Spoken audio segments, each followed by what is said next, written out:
You know my least favorite thing in the world? What is your least favorite thing in the world? Spending money. Oh, okay. That's why I play Legends of Runeterra. Because I never have to.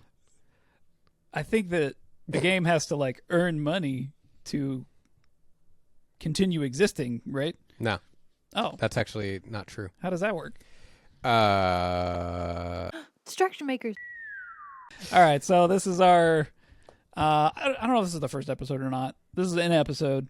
So this is We're part of our. talking about Runeterra. This is part of our series on Legends of Runeterra. Yeah, we might go and talk about it again in the future, but we've been playing it a bunch recently and decided let's sit down and let's talk about our recent experiences, things that we've discovered, talking to the community and stuff like that too. Just talking about a bunch of stuff that Runeterra does. Yeah, and I think that, analyzing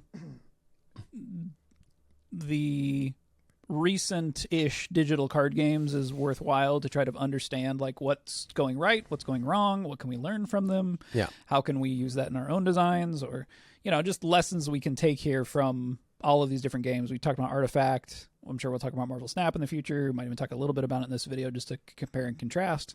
But for this conversation, I think we're going to focus on how Runeterra chose to monetize and how it affected the game. A lot of what we're going to talk about is through the lens of Scaphalias has a GDC talk on what digital games can learn from collectible card games. I'll put a link to it somewhere. It's a really good talk. It's really interesting. It is a little blunt, I guess, is the right way to put it. Hard to swallow. Did not get many positive comments, at least on YouTube. Trading card games in particular are at a very interesting intersection between monetization and gameplay. And that's the part that Scaphalias is talking about in that talk, which we will reference a little bit here in terms of choices that Runeterra made that were, I think, at the advantage of the player, trying to help them collect the cards easier, trying to get more people playing the game. But it's interesting that under this analysis, we can see how that may have backfired. Right. And I'll quickly explain the monetization model of Runeterra for those that don't know. When I first started playing Runeterra when it came out, I was actually very impressed, concerned, because I was like, how are they making money? But at the same time, I was like, wow, this is great. Like, yeah, I'm getting cards thrown at me. Basically, by playing the game normally, you can select a region. So think of it as colors and Magic, archetypes and other card games or whatever. You have regions. So you have Demacia, Freljord, all this stuff. League lore things that I don't know enough about. Your deck consists of 2 regions. Has to be 2 regions. And all these different cards come from different regions. So what the game has is it has this like sort of battle pass progression system that's completely free. And just by playing the game, you select a region. And it's basically saying like, I only like playing red aggro. So I only want to open red aggro cards from packs. And so you select a region so that whenever you unlock that thing, you're getting the exact like archetype of card that you are hoping to get, which is already great. You get a weekly vault, depending on how much you played or how well you did or whatever, you end up opening that and you get tons of packs. They have wild cards similar to like Magic Arena, or you can just buy with money. You can just buy coins that let you just make whatever card you want. It's very open and free to the player, how like crafting cards and stuff works. What they primarily leaned on for their monetization model was they do allow players to spend money to get cards faster, but primarily it's cosmetics. So, which the cosmetics in this game are insane. I mean, like you can clearly tell they cared and thought a lot about how they're going to monetize the cosmetics from the very beginning, or from early on. So the interesting cross section that we end up in here is that they've put a lot more emphasis on the aesthetic, right? They're like, okay, well, we don't necessarily want to gate players from accessing the cards to play the game, so we're going to allow players to get cards pretty easily, pretty fairly through just playing the game, and then we're going to hope to have people buy cosmetics that will help them express themselves. Yeah. Yeah, we don't have any data from Riot. We don't know exactly how any of this stuff is going. Yeah. I do wonder how much cosmetics play a role in a 1v1 digital game. When I think about the way that people express themselves through their deck in Magic, or it's definitely like the social aspect is huge.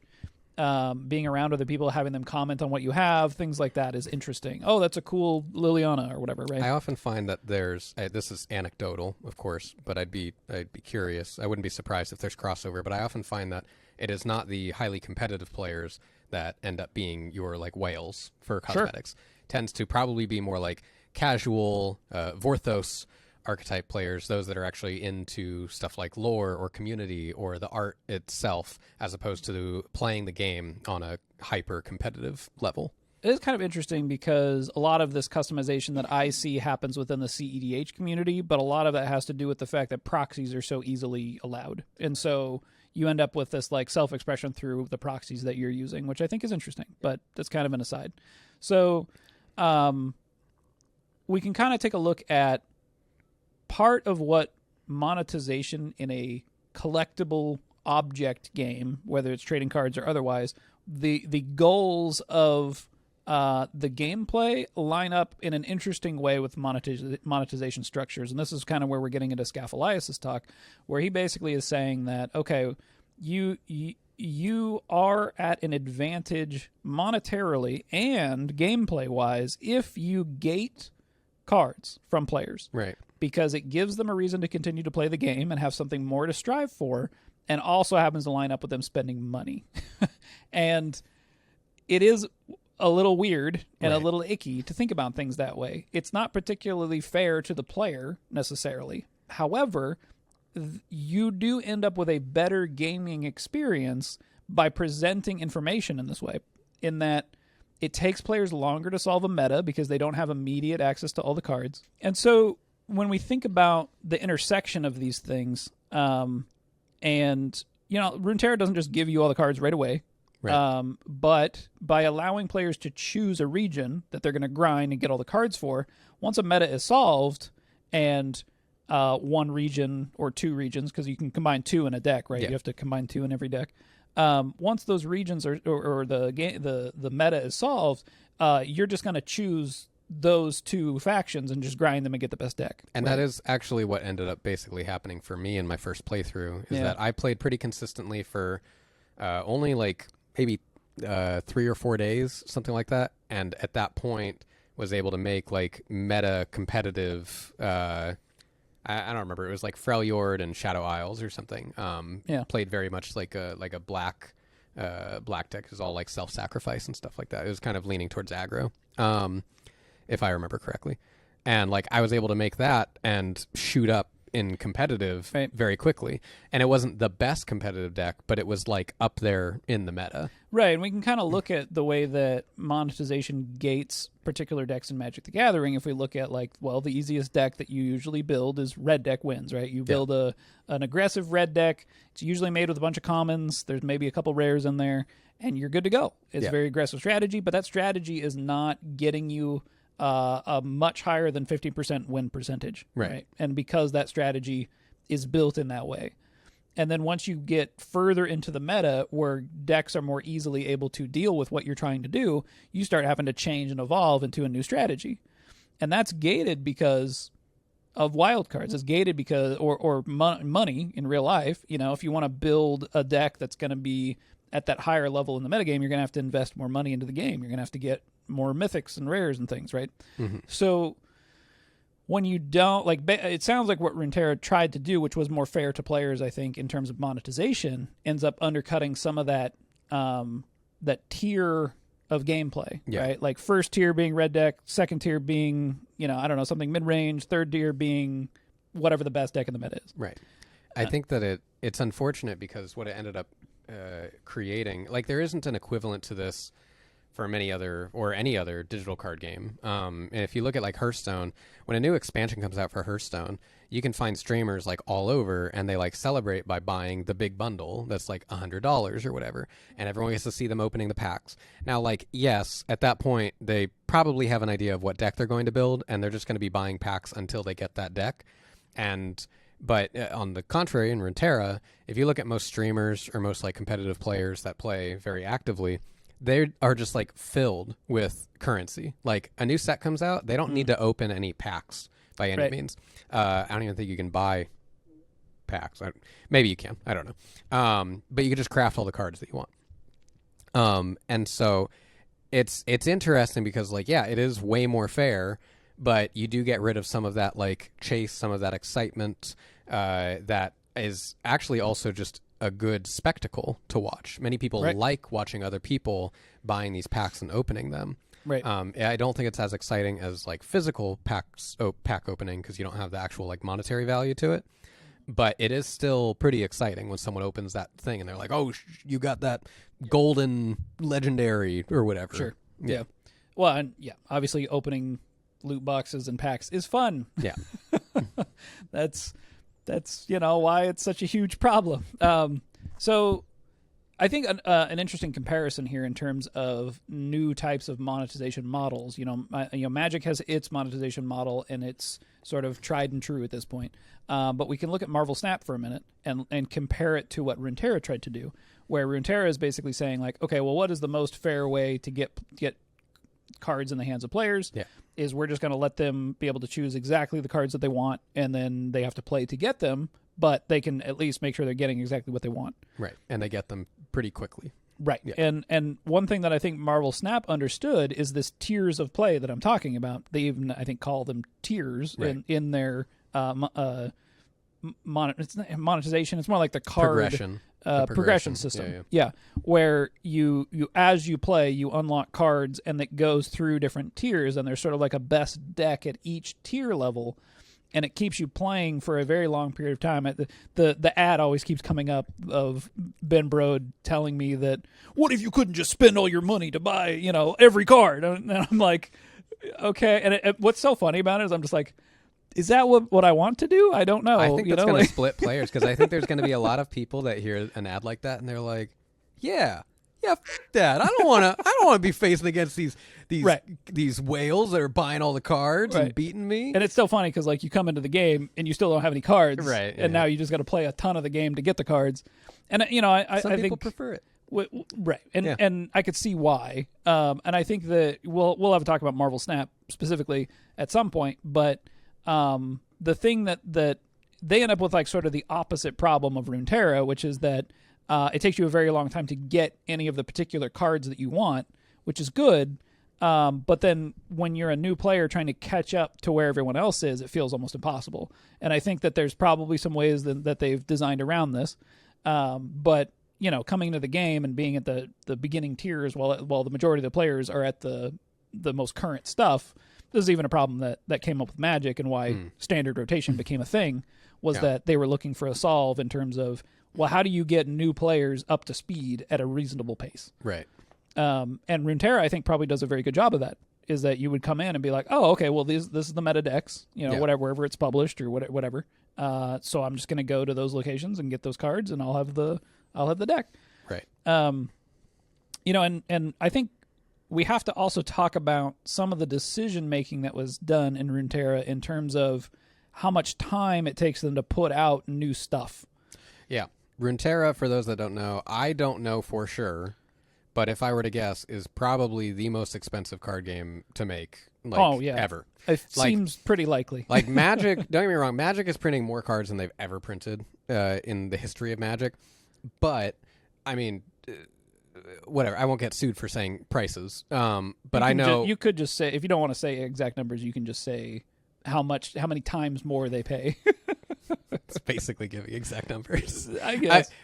I know, for instance, some Legends of Runeterra cards, they'd pay artists up to $15,000 to do a single illustration. That's insane. On average, now it's probably closer to anywhere from $3,000 to $7,000. It's like some serious fuck you money. Like. Yeah.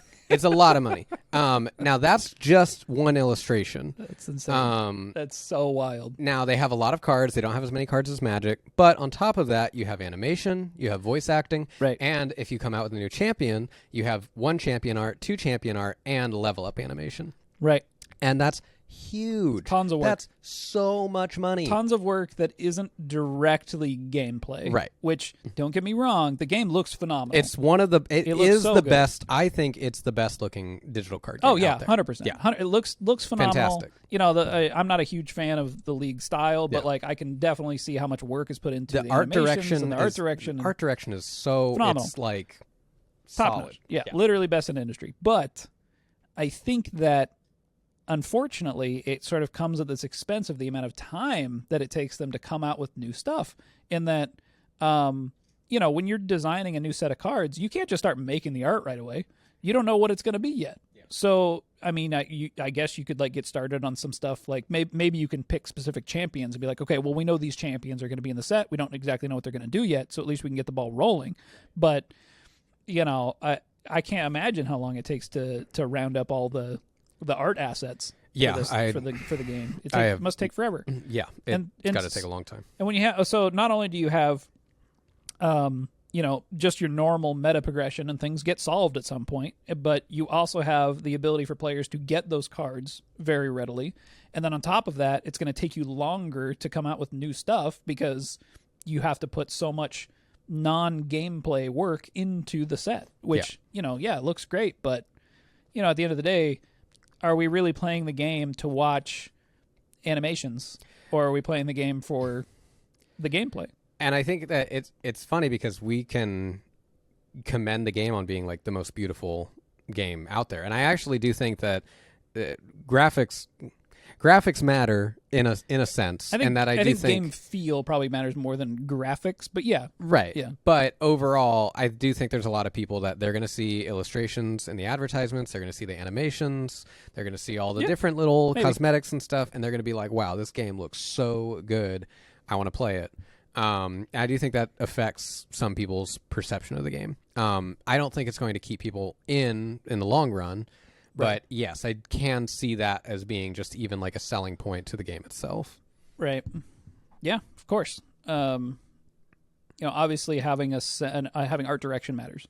And whatever that art direction ends up being, you know, whether it's you know, the pixelated, you know, your what's it called? Pixel art? Pixel art? Yeah. Well, yeah, whether it's pixel art or what Runeterra is doing. Like I guess that's what's funny, right? Is that like you can have a game that still looks great that is pixel art. Right. I'm sure that doesn't take nearly as long. Right.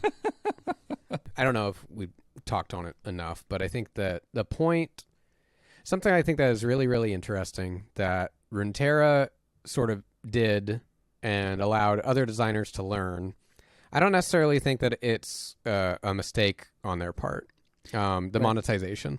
Yeah. I think that it was an experiment, and it's an experiment in the player's favor, which is amazing. Yeah. And I think that the company should absolutely be commended for that. Is a player-first decision, 100%. This is the part about it that's so weird, though, is that like monetization-wise, in the player's favor. Yeah. Gameplay-wise, maybe not, and that's the tension. That's the weirdness. Right. And I think that's the thing to discuss that I think is so interesting about this is I think it brings up the question of like, what do players really want out of a card game? Mm-hmm. Because once, for instance, you have collected your cards, right? And once other people have collected their cards and then a meta is formed. And then once a meta is solved, what's keeping you around? And chances are, like you're saying, once the meta is solved, and like Scaphalias talked about in his GDC talk, like players will start to like get bored. And it's not a bad thing. Like, it's understandable, right? Like, once something is solved, there's still going to be people that will enjoy playing certain deck archetypes. There's going to be people that still enjoy playing the game. But probably at a certain point, if you're not incredibly top 0.1% of players in the high competitive level of the game, chances are you're going to play, maybe get to, you know, whatever the highest rank is in the game, and then maybe you're going to play other games, or you're just going to play around with other decks. or you're going to start to brainstorm what the next decks are going to be if they start showing spoilers and stuff like that. Right, and like the goal is always that there are multiple decks at the top tier that are viable. Somewhere between 5 and 8 is usually the number that gets tossed around. But once you get to that point, you're kind of removing half of the game, right? Like the experimentation and the deck building and the playing, losing, going back and tweaking your deck, like those things start to kind of flatten out, and you end up with sort of and in this age of data that we're in, this process is happening rapidly, like much faster than what it used to. Yeah, you had a lot more time, back in the days when Magic was tabletop only, and it just took forever to figure out. The major tournament publications and data that you had came out once a week, maybe. I think that their experiment was with the monetization is really interesting to see, because I think that it's like they're trying to solve something on the opposite end of the spectrum in a way, where they're trying to get people to the meta faster so that they can start seeing that competitive play faster. And keep people engaged. And in fact, in their latest State of the Play, where they kind of talked about how they're taking a step away from PvP, moving towards Path of Champions, they even discussed that like their initial goals with this was that they really loved deck building and deck construction. And they wanted to get people to that stage faster, which is like an admirable thing. But I think that what the bigger problem to solve is how can you keep players having to be on their toes? How can you keep players having to shake up the meta? I think we're seeing Marvel Snap do something really interesting, where they're actually opting for a smaller card pool while distributing smaller little cards here and there that's going to shake up the meta at a high level. And then obviously you see Magic has like consistent rotations and stuff like that, but they also have all these different card formats or formats to play.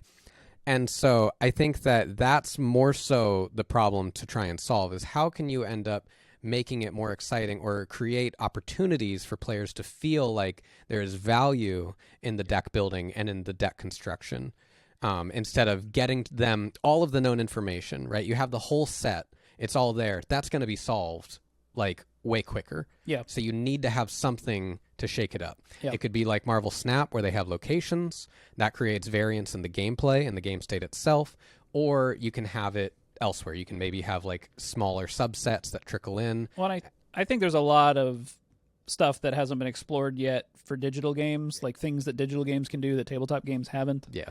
In terms of being able to modify cards, right? Like tabletop can't do that. Like It's printed in ink. That's it. It's over.